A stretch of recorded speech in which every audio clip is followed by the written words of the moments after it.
Indo Pacific മേഖലയിൽ അമേരിക്കയും സഖ്യകക്ഷികളും ശക്തമായ ഒരു ശക്തിപ്രകടനം നടത്തുകയാണ്.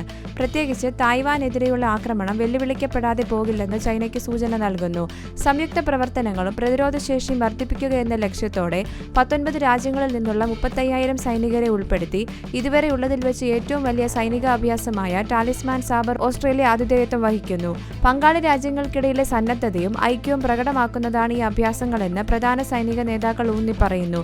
ഒരു നാഴികക്കല്ലായ നിമിഷത്തിൽ ദീർഘദൂര കൃത്യതയുള്ള സ്ട്രൈക്ക് ശേഷികൾ പ്രദർശിപ്പിച്ചുകൊണ്ട് US സൈന്യം പടിഞ്ഞാറൻ പസഫിക്കിൽ അതിന്റെ പുതിയ ടൈഫൂൺ മിസൈൽ സംവിധാനവും പരീക്ഷിച്ചു.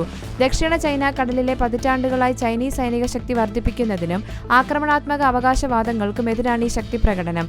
ജപ്പാൻ, ദക്ഷിണ കൊറിയ, ഗുവാം, ഫിലിപ്പൈൻസ് എന്നിവിടങ്ങളിൽ വളർന്നുവരുന്ന സൈനിക സാന്നിധ്യത്തോടെ US സേന പ്രാദേശിക പ്രതിരോധ ശൃംഖലകളെ ശക്തിപ്പെടുത്തുകയാണ്.